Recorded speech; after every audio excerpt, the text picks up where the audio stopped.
시작. 네. 자, 요한복음에 보면은 7가지 표적이 있고 7가지 에고에이미라고 있어요.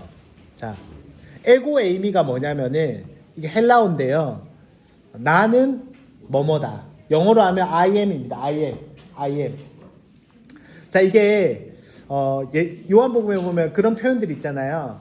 나는 포도나무요. 그런 표현들. 또 뭐 있죠? 나는 뭐 있죠? 예수님이 자기를 가리켜서 나는 길이요 진리요 생명이요. 또 뭐 있죠? 나는 선한 목자. 그리고 나는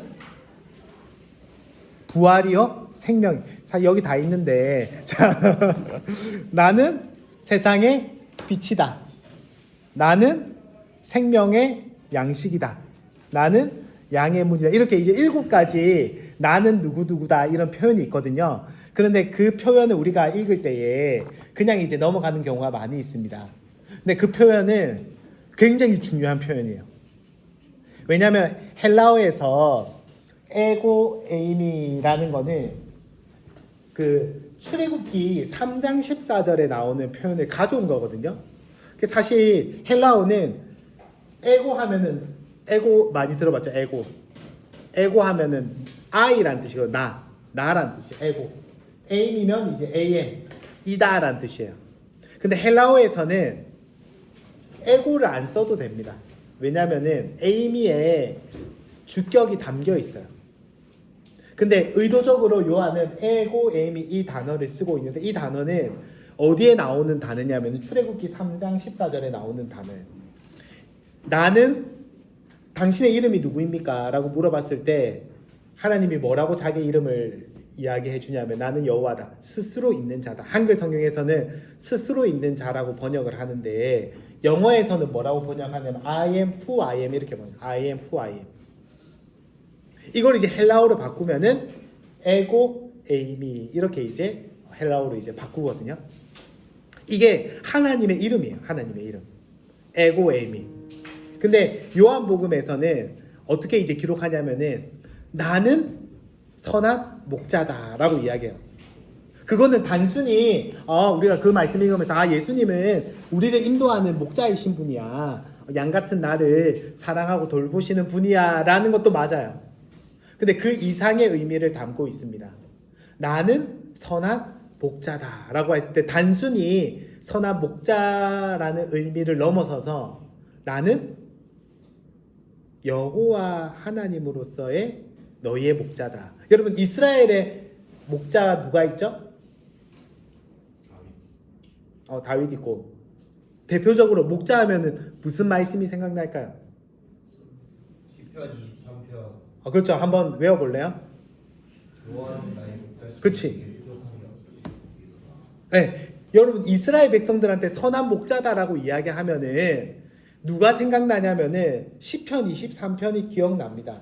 여호와가 우리의 선한 목자시고 우리를 먹이시고 푸른 풀밭과 실만한 물가로 인도해 주시고 음침한 골짜기를 다닐 때에 누가 지켜주시죠? 여호와 하나님이 우리의 목자다라는 인식이 있어요.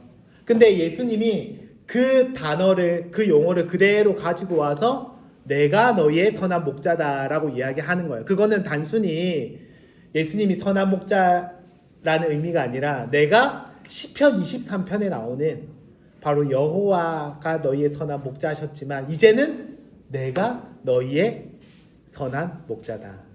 내가 여호와다라는 의미가 있는 거예요. 에고에이미는 내가 여호와 하나님으로서 이런 정체성을 가진다라는 의미가 있습니다. 그래서 이 에고에이미도 7번 나와요. 7번 에고에이미 나는 누구다 라는 것도 7번 의도적으로 요한이 기록을 하고 있습니다. 첫 번째 뭐 있죠? 생명의 떡이다. 예수님은 광야에서 너희들이 먹었던 그 실체다. 너희들에게 생명을 주고 너희들을 먹여 살렸던 그 실체가 바로 나다라는 의미가 있습니다. 출애굽의 하나님이 지금 여기에 있다라는 의미가 있는 거예요.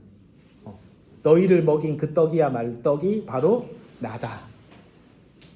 출애굽의 하나님이 지금 너희를 인도하고 너희를 먹이러 왔다라는 의미가 이 생명의 떡에 이제 있는 거죠. 자, 한번 하나씩 찾아볼까요? 네, 지은이가 한번 6장 35절 한번 읽어줄래요? 6장 35절. 네. 눈이 좀 좋나요? 네. 제가 한번 찾아봤는데 에고 에이미. 네. 6장 35절. 예수께서 이르시되 나는 생명의 떡이니 내게 오는 자는 결코 줄이지 아니할 터이요 나를 믿는 자는 영원히 목마르지 아니하리라. 네, 광야에서 너희를 살렸던 그 만나가 바로 이제 내가 너희를 살리는 생명의 양식이다. 내가 너희를 먹이고 살리는 그 출애굽의 하나님으로 왔다라는 의미가 있습니다. 8장 12절 형성이.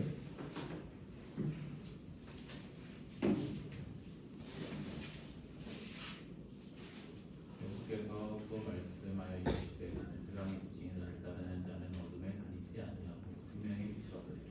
네, 창세기 1장에 창조의 빛을 비추시잖아요. 누가? 하나님이 창조의 빛을 비추시죠. 내가 이 세상 가운데 어두운 가운데 빛을 비추는 존재로 이 땅에 왔다라는 의미가 있습니다. 자, 이어서 10장 12절.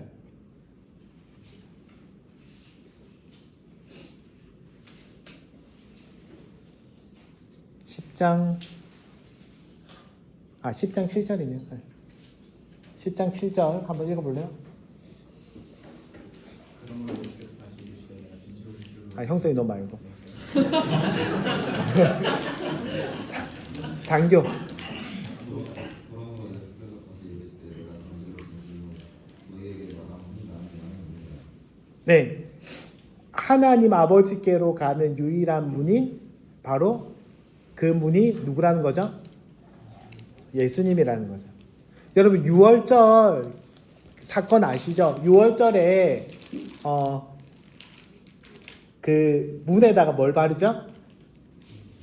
그렇죠. 양의 피를 바르죠. 그 피를 바른 자들은 하나님의 심판이 넘어가는 그런 이제 사건이 이제 6월절의 피인데 예수님을 통해서 이제 구원에 이르게 되었다라는 그런 것들을 보여줍니다. 자, 10장 11절 한번 읽어볼까요? 10장 11절.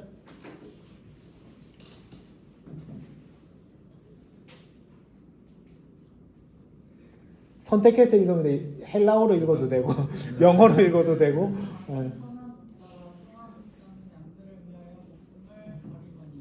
네, 여러분 이스라엘 백성들에게 선한 목자는 한 명밖에 없어요.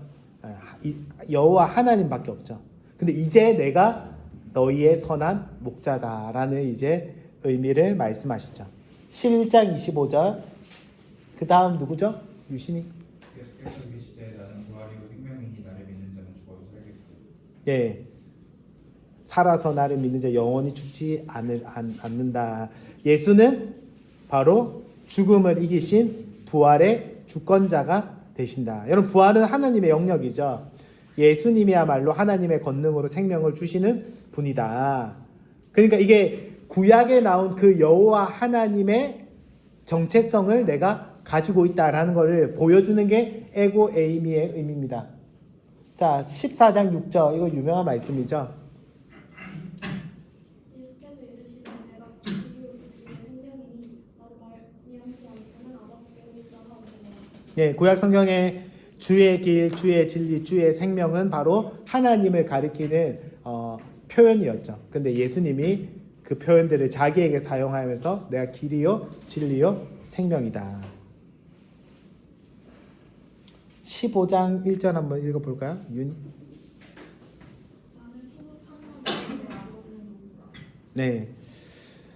시편 80편이나 아니면 이사야 5절 같은 데 보면은 이스라엘 백성들을 가리켜서 포도나무다라고 이야기하거든요. 그러면서 예수님이 참 이스라엘이시고 언약을 성취하시는 분이심을 보여주고 있습니다.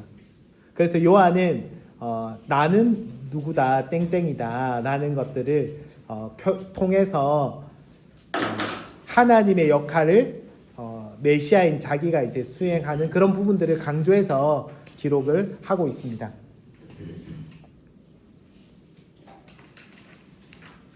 자, 한번 넘겨보시면은 그 다음에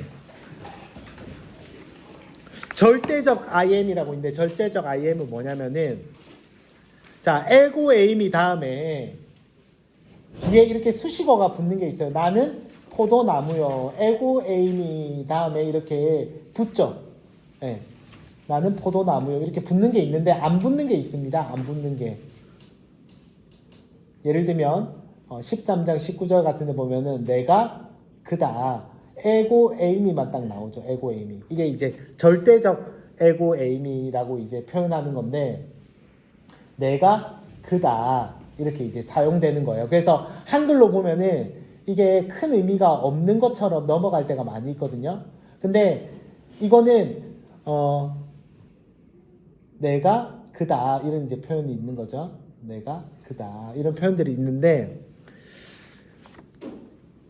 이 표현들은 출애굽기 아까 13장 14절에 나오는 하나님으로서의 자기 계시, 내가 출애굽기 3장 14절에 소개한 바로 내가 그 하나님이라는 의미를 담고 있습니다.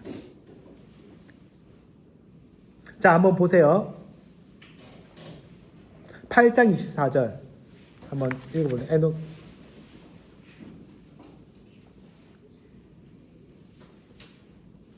8장 24절. 그러므로 내가 너희에게 말하기를 너희가 너희 죄 가운데에서 죽으리라 하노라. 너희가 만일 내가 그인 줄 믿지 아니하면 너희 죄 가운데서 죽으리라. 네, 그렇죠. 만일 내가 그인 줄 믿지 않으면 죄 가운데 죽는다. 여기서 말할 때 그라는 거는 그냥 뭐 예수님 목수를 믿지 않는 그런 의미가 아니죠. 여기서 말하는 내가 그인 줄 믿지 않으면 내가 바로 구약에 나온 이스라엘 백성을 구원한 창조한 하나님임을 드러내는 그런 표현이에요. 에고 에이미라는 것 자체가. 자, 그 다음 미화가 한번 28절 한번 읽어볼래요? 8장 28절. 이에 예수께서 이르시되 너희가 인자를 든 후에 내가 그인 줄을 알고. 그렇죠. 인자를 든 후에. 여러분 들다라는 게 무슨 표현이라 했죠?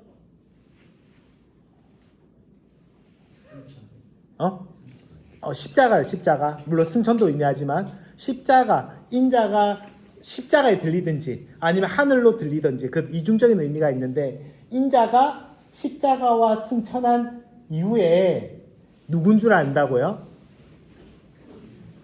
그인 줄 안다. 우리가 볼 때 예수님이 그인 줄 안다. 누군 줄 안다는 걸까요? 그쵸. 구약에 예언된 바로 그 메시아, 그 하나님인 줄 알게 될 것을 말하고 있습니다. 자, 한번 넘어가 볼까요? 8장 몇 절이죠? 여기 58절입니다. 58절 한번 읽어볼까요?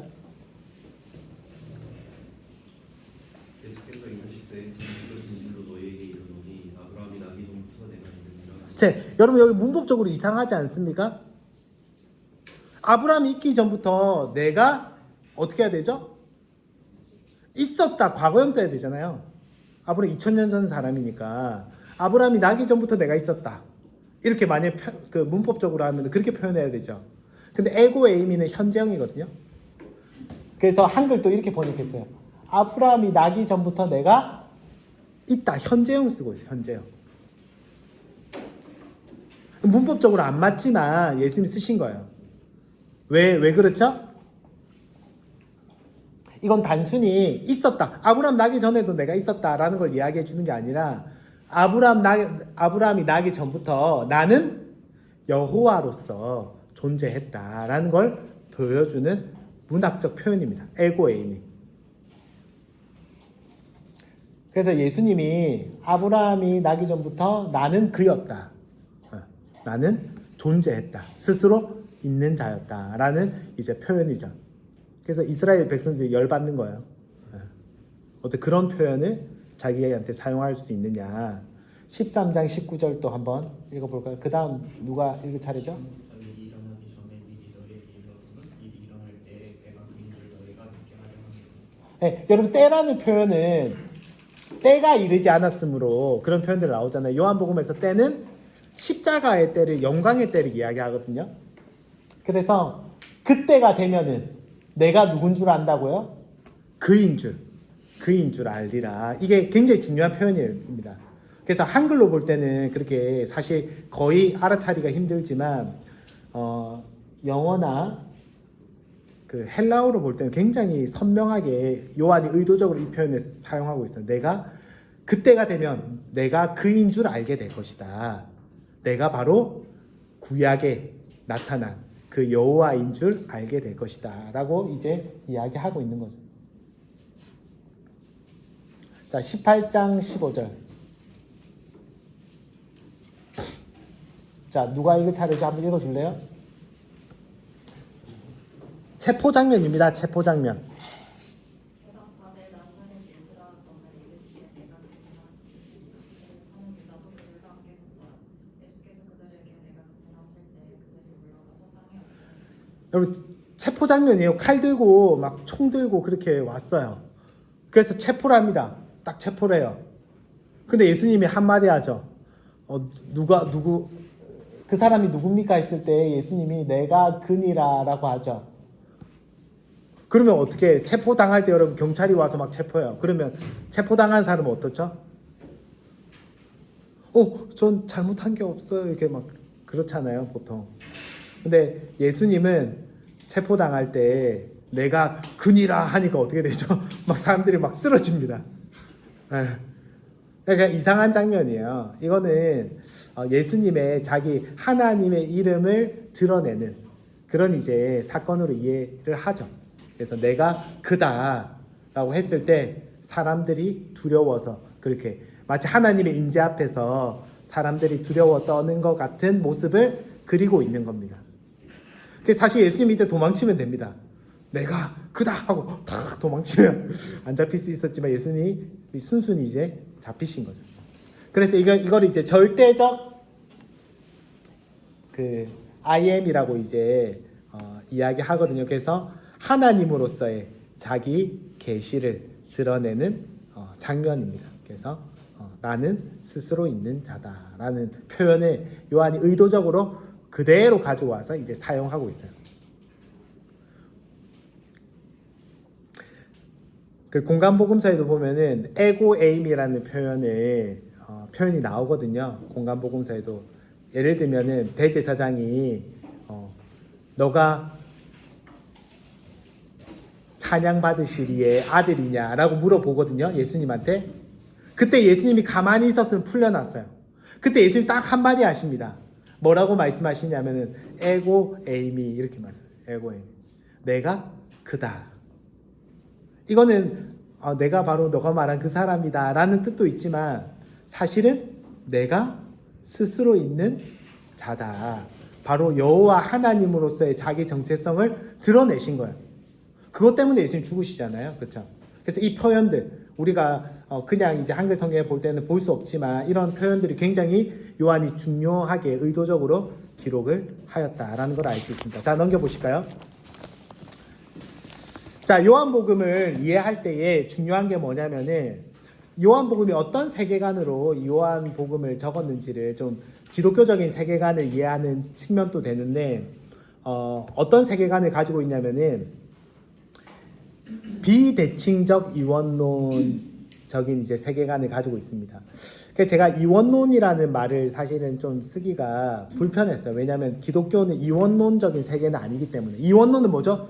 선악이 구분된, 대등한, 성과 악이 싸우는 거죠. 그런 이제 세계관이 이제 이원론적인 세계관인데 사실 기독교는 그런 세계관은 아니고 선이 왜곡되고 변질된 것이 악이다라고 이해하는, 그러니까 악은 선에 기생하는 그 정도로 이제 이해를 하고 있는데 근데 이제 비대칭적 이원론이다라고 이제 이름을 붙였습니다. 이게 뭐냐면은 대칭적으로 나오죠. 빛과 어둠이 대칭적으로 나옵니다. 근데 여러분 어둠 가운데 빛이 비치면 어떻게 되죠? 대등합니까? 빛이 비치는 순간 어떻게 되죠? 어둠은 사라지게 되죠. 이게 요한복음에서 이야기하는 세계관이에요. 어둠이 있는데 빛이 비치게 되면 어둠은 이길 수 없는 거죠. 그래서 대칭적이지 않습니다. 선악이 대등한 것이 아니라 빛이 어둠을 이기고 생명이 죽음을 이기고 진리가 거짓을 삼키는 그런 어떻게 보면 세계관의 모습을 보여주고 있는 거죠. 그래서 어둠이 빛을 이길 수 없고 생명이 죽음을 삼키는 그런 이제 이원론적인 모습을 보여주고 있습니다. 그래서 어둠이 빛에 맞서는 것처럼 보여요. 예를 들면 예수님이 이제 구원 사역을 하실 때 어둠의 세력들이 예수님께 대드는 것처럼 예수님을 죽이는 것처럼 보입니다. 그래서 승리하는 것처럼 보여요. 그렇죠? 근데 결국 어떻게 되죠? 예수님을 죽이는 데 성공하죠. 그래서 악의 세력들이 막 환호성을 지르죠. 근데 예수님이 부활하심으로 그 모든 악의 계략들과 세력들을 무찌르는 그런 어떻게 보면 비대칭적인 모습을 보여주고 있습니다. 그래서 요한복음에는 이 사탄의 세력들, 악의 세력들이 굉장히 분명하게 선명하게 나오지만 예수님이 그 악에 대해서 승리하는 그런 모습을 보여주고 있죠. 그래서 요한복음 1장 5절 말씀 누가 한번 읽어줄래요? 누구 차례죠?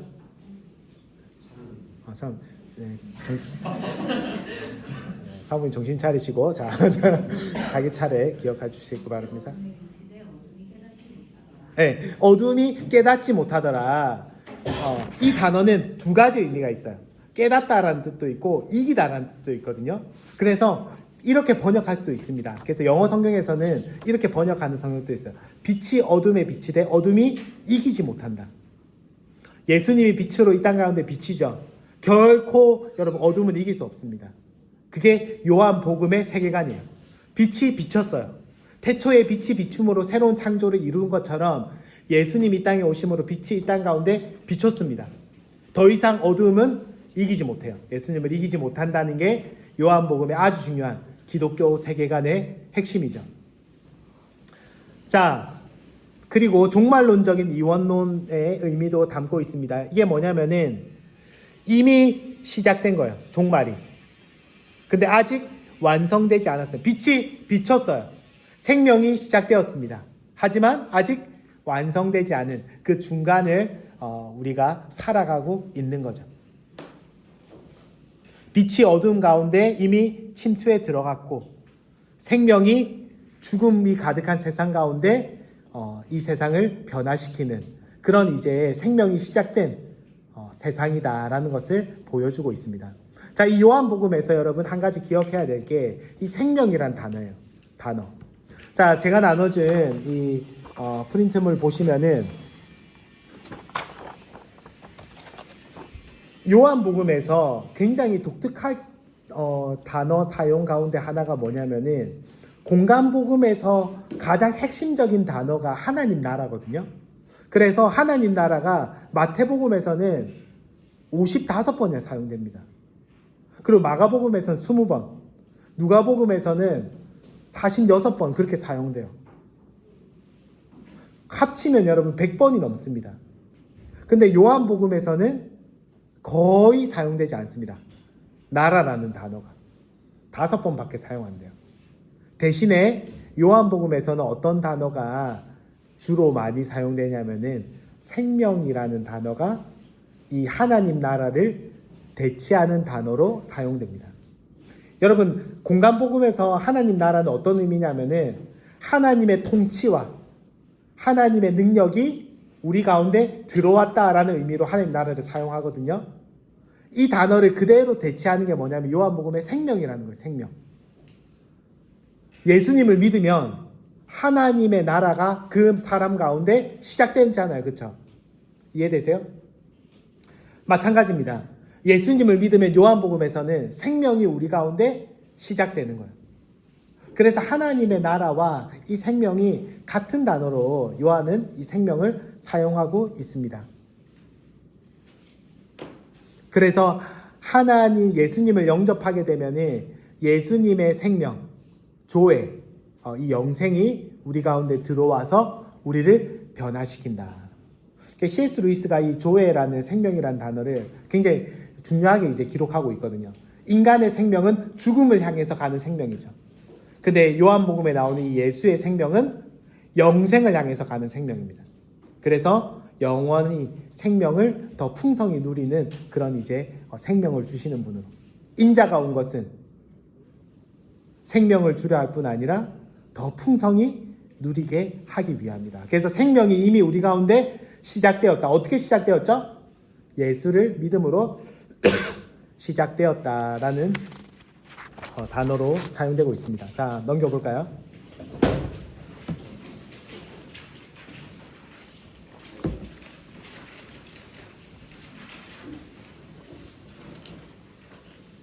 자, 마지막인데, 자, 한번. 자, 지금까지 잘 따라왔는데, 자, 조금만 더 잘 따라와봐요. 쉽지 않을 수 있는데, 네. 제가 논문 쓴 건데. 자, 요한복음에서 아주 중요하게 요한이 사용하고 있는 문학적인 장치가 있는데, 그게 오해와 아이러니라는 오해와 아이러니. 자, 이거를 이제 오해는 뭐냐면은, 오해는 이제 진리를 제대로 이해하지 못한 모습을 보여주는 거죠. 그리고 아이러니는 모순적인 상황인데, 하여튼 두 개를 같이 이제 사용하고 있는데, 자, 요한복음을 보면은 오해하는 상황이 되게 많이 나와요. 예를 들면은 니고데모가 그렇게 얘기하죠. 예수님이 그렇게 얘기합니다. 너가 거듭나지 않으면 하나님의 나라에 들어갈 수 없다. 그렇게 하니까 그 니고데모가 깜짝 놀라죠. 아니, 엄마가 나보다 작은데 어떻게 다시 엄마 뱃속에 들어가서 다시 태어날 수 있습니까? 라고 오해하죠.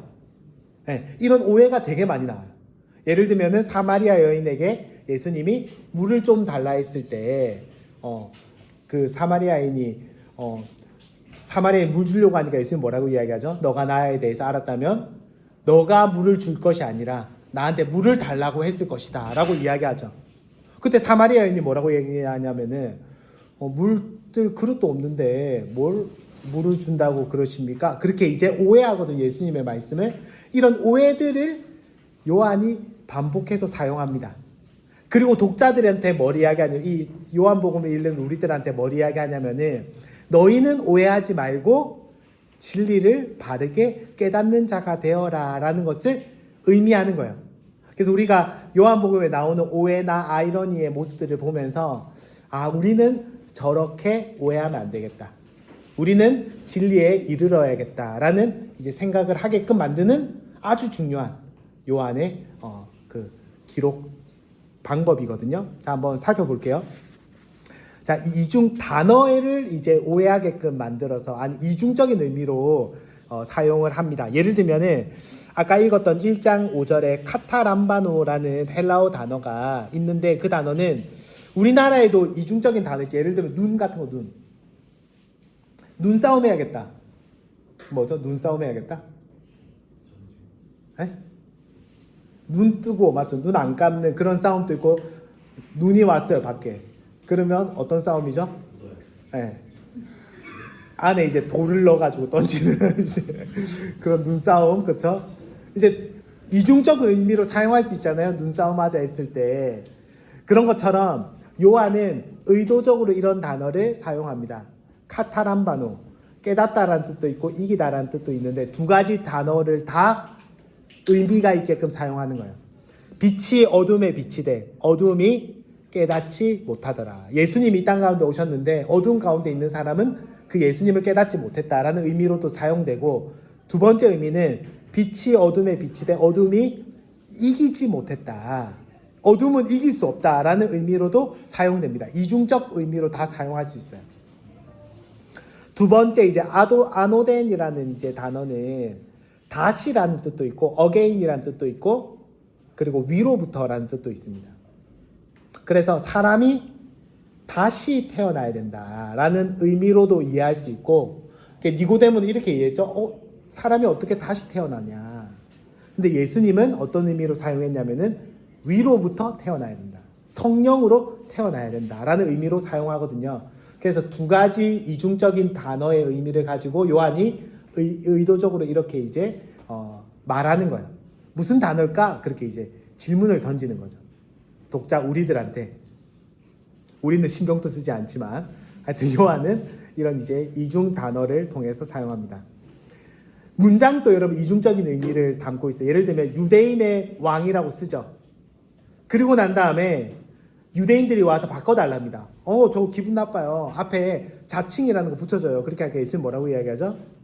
내가 쓸 것을 썼다라고 이제 그 빌라도가 이야기하거든요. 그 이중적 의미를 담고 있습니다. 첫 번째는 조롱하는 거예요. 유대인의 왕으로 죽는 거야. 저게 너의 왕이야. 그런 의미도 있지만은 실제 예수님이 유대인의 왕으로 죽으신 겁니다. 구약의 성취를 이루기 위해서 유대인의 왕으로 죽으신 거죠. 이야기에서도 이런 오해들을 많이 담았었습니다.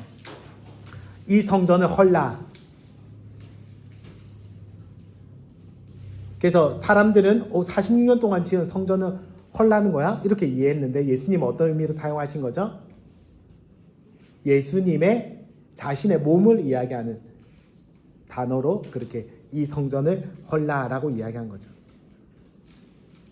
인자가 들리다라는 것도 두 가지 의미를 동시에 내포하고 있습니다. 십자가를 의미하기도 하고 승천을 의미하기도 합니다.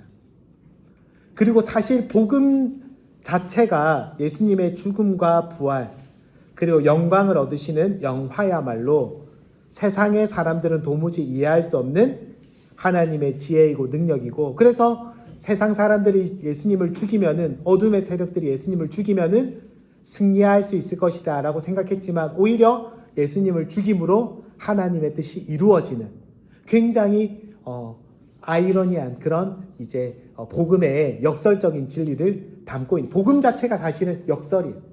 오해를 담고 있는 하나님의 능력이다. 그래서 이런 것들을 요한이 굉장히 잘 사용합니다. 그래서 두 가지를 이야기해요.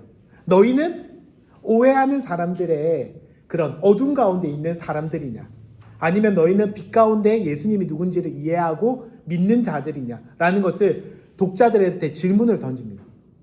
굉장히 현대적인 글 작가의 모습이라고도 할 수 있어요. 그러니까 우리한테 계속해서 질문합니다. 너희들은 니고데모처럼 오해하고 있어? 복음을? 아니면 복음에 대해서 바르게 이해하고 있니? 라고 질문을 계속 던지는 거예요. 자, 아이러니도 이제 비슷한 문학적인 장치인데 모순적인 상황인 거죠. 예를 들면 니고데모와의 대화에서 예수님이 그렇게 이야기하시죠. 이스라엘의 선생이면서 이런 것도 몰라? 약간 이제 SFC 간사인데 이것도 몰라? 약간 이런. 희원이는 알지만 예를 들면 이런 걸, 이런 이제 목사면서도 너가 이런 걸 몰라? 굉장히 모순적인 상황이죠. 율법을 잘 알지만 사실은 율법의 성취로 오신 예수님을 전혀 이해하지 못하는 이스라엘의 모순적인 상황을, 역설적인 상황을 들춰내는 그런 부분입니다. 제자들의 모습에서도 이런 아이러니, 역설적인 모습이 나타나죠. 제자들이 그렇게 이야기합니다. 이제는 알겠습니다. 이제는 믿습니다 하면서 다 넘어져. 이런 이제 역설적인 모습들. 예수님을 이제 조롱하는 그런 조롱 속에 너가 아브라함보다 크냐? 라는 이제 사람들이 이야기하지만 사실 예수님은 아브라함보다 크신 분임을 성경은 말해주고 있죠. 그래서 요한복음 안에 전체 아이러니도 있어요. 예를 들면 1장 11절 윤서가 한번 읽어.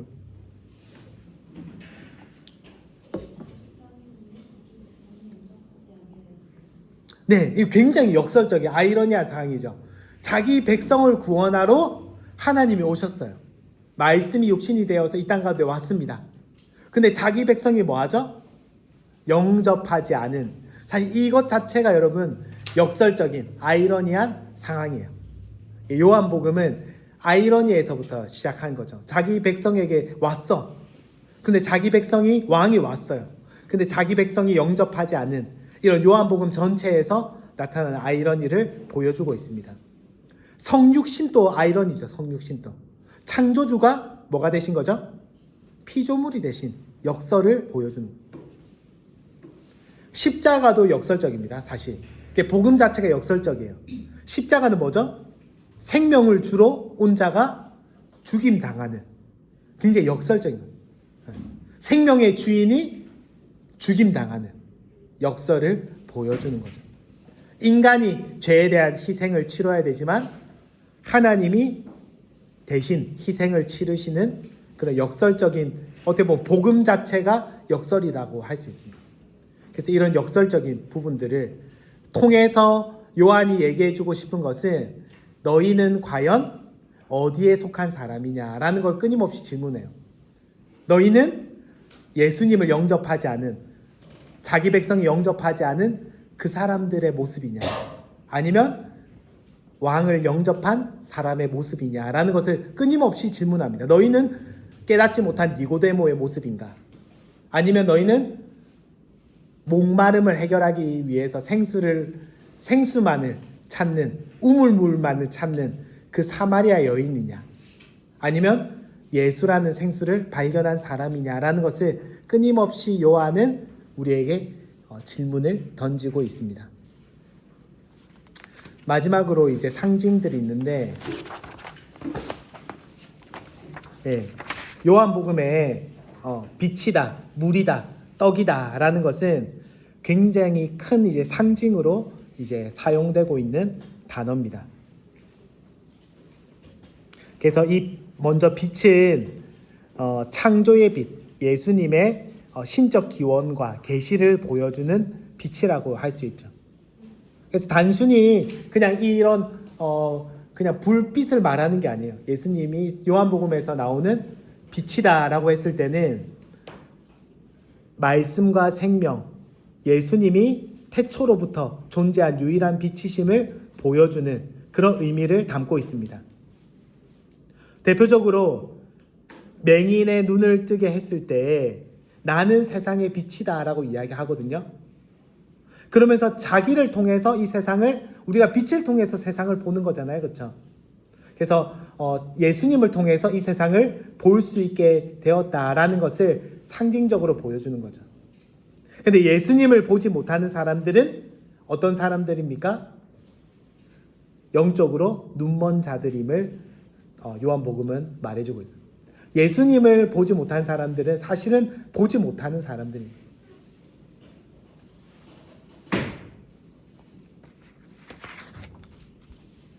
두 번째 물은 여러 가지 상징적인 요소가 있지만은 정결을 깨끗하게 하는 정결을 상징하기도 하고, 세례 요한의 물은 정결을 상징하죠. 근데 이제 뒷부분으로 갈수록 이 물이 정결을 상징할 뿐만 아니라 성령을 상징합니다. 생명을 상징. 그래서 이게 시간이 없어서 다 설명할 수 없지만은 구약에 나오는 이 물의 상징들이 예수님이 그대로 가지고 와서 자기한테 사용하고 있어요. 예를 들면 에스겔서에 보면은 성전에서부터 물이 흘러 넘치잖아요. 처음에는 물이 성전 밖에 이렇게 조금씩 이렇게 흘러 나오다가 나중에 어떻게 되죠? 발목까지, 무릎까지. 그 다음에 어떻게 되죠? 나중에 흘러 넘쳐서 온 세상을 부유하게 하고 풍요롭게 하는 물로 바뀌잖아요. 요한복음은 구약에 나오는 이런 물의 상징들을 그대로 가지고 와서 예수님께 적용시키고 있어요. 예수님이 주시는 이 생수의 이 생명의 물이 온 세상을 가득 채우게 될 것을 상징하고 있습니다. 그래서 그게 나중에 이제 7장에서 보면은 성전에서부터 흘러나오는 예수님의 물이 온 세상을 가득 채우게 될 것을 이제 의미하고 있거든요. 19장 34절, 지혜가 한번 거기 유인물에 있는 거 한번 읽어볼래요? 19장 34절.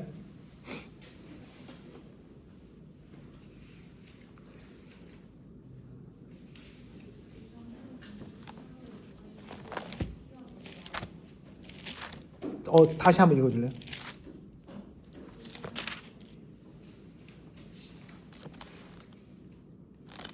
19장 34절. 한 번만 더. 네, 그쵸. 자, 7장 38절. 한번 지연이 한번 읽어볼래요? 요한복음 7장 38절. 37절부터 읽어줄래요? 요한복음 7장 37절부터.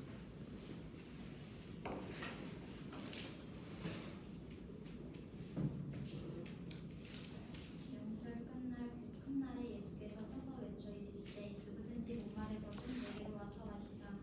나를 믿는 자는 성경의 이름과 같이 그 배에서 생수의 강이 흘러나오리라 하시니. 네, 나를 믿는 자는 성경에, 여러분 여기서 말하는 성경은 무슨 성경이죠?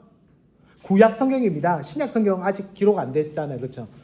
구약 성경의 이름과 같이 그 배에서부터 생수의 강이 흘러넘칠 것이다. 이거 에스겔 말씀, 그리고 구약의 여러 말씀들이 성취가 될 것이다. 예수님의 배에서부터 그 물이 흘러나와서 온 세상을 부유롭게 하고 생명을 살리는 그런 은혜를 누리게 될 것이다 라고 이야기했어요. 그리고 19장 34절에 예수님이 십자가에 못 박히셨을 때 배를 찌르잖아요. 배를 찔렀을 때 예수님의 배에서 뭐가 흘러나오죠? 피와 물이 나오잖아요. 이거는 진짜 물이 나왔죠. 진짜 예수님의 배에서 이제 물이 나왔지만 그 물은 동시에 요한복음 7장 38절의 성취이기도 합니다. 예수님이 죽으심으로 예수님의 배에서부터 흘러나온 그 물이 그 죽으심을 통해서 성취된 그 하나님의 약속을 통해서 이제는 하나님의 백성들이 그 부유함과 생명을 얻게 될 것을 상징적으로 보여주는 거죠. 자, 마지막 이제 떡 상징, 대표적인 세 가지 상징의 떡은 뭐냐면은 먹는 떡이 아니라 이 떡은 먹는 떡을 넘어서서 예수님을 먹어야지 우리가 이제 생명을 유지하는, 예수님의 생명을 누리는. 여러분 아침 먹었어요? 먹었잖아요. 안 먹은 사람도 있는데 먹으세요. 네. 먹어야 살잖아요. 마찬가지입니다. 우리도 이제 우리의 영혼 생명을 얻은 우리는 누구를 먹어야 사는 거죠? 예수님을 먹어야 사는 겁니다. 그래서 여러분 성만찬 때 우리가 예수님의 살을 먹잖아요. 그렇죠? 예수님의 살을 먹는 그 행위. 그래서 빛과 물과 떡은 예수님의 참된 생명을 얻고 누리고 그리고 풍요롭게 그거를 이제 경험하는 그런 것들을 상징하는 것이다라고 이야기할 수 있습니다. 자, 이제 내일부터 요한복음 이제 큐티가 시작되는데 한번 여러분 말씀을 여러 번 읽으면서 한번 묵상해 보면 좋을 것 같아요. 자, 이 요한복음 큐티를 하는 목적은 뭐냐면은, 자, 한번 같이 한번 읽어보도록 하겠습니다. 시작. 오직 이것을 기록함은 너희로 예수께서 하나님의 아들이심을 믿게 하려 함이요. 그 뒤에 말씀 또 읽어볼까요? 또 너희로 믿고 그 이름을 힘입어 생명을 얻게 하려 함이니라. 여러분 우리가 요한복음 큐티하는 목적은 뭐냐면은 예수님을 믿는 게 목적이에요. 이 요한복음 말씀을 통해 예수님이 누군지를 알고 믿는 거예요. 그리고 그 믿음은 반드시 우리에게 뭘 주냐면은 생명을 얻게 합니다. 생명을. 그래서 여러분 요한복음 말씀을 통해서 우리가 참된 믿음을 회복하고 더 누리게 되면은 그 말씀이 주는 생명을 얻게 된다. 예수님이 어떤 분인지 우리가 바르게 믿게 되면은 더 우리의 영적인 삶과 우리의 삶이 더 풍성해진다라는 사실을 기억하면 좋겠습니다. 네, 당신의 산책은 이제 시작이다. AI가 만들어줬어요. 당신의 산책은 이제 시작합니다. 제가 기도하고 마치겠습니다. 하나님, 요한복음 말씀을 이제 내일부터 묵상하게 됩니다. 그 말씀을 우리가 더 잘 이해하고 묵상하고 그리고 그 말씀을 통하여서 우리가 더 큰 하나님의 생명과 은혜를 누리는 시간 되게 하여 주옵소서. 예수님의 이름으로 기도드립니다. 아멘.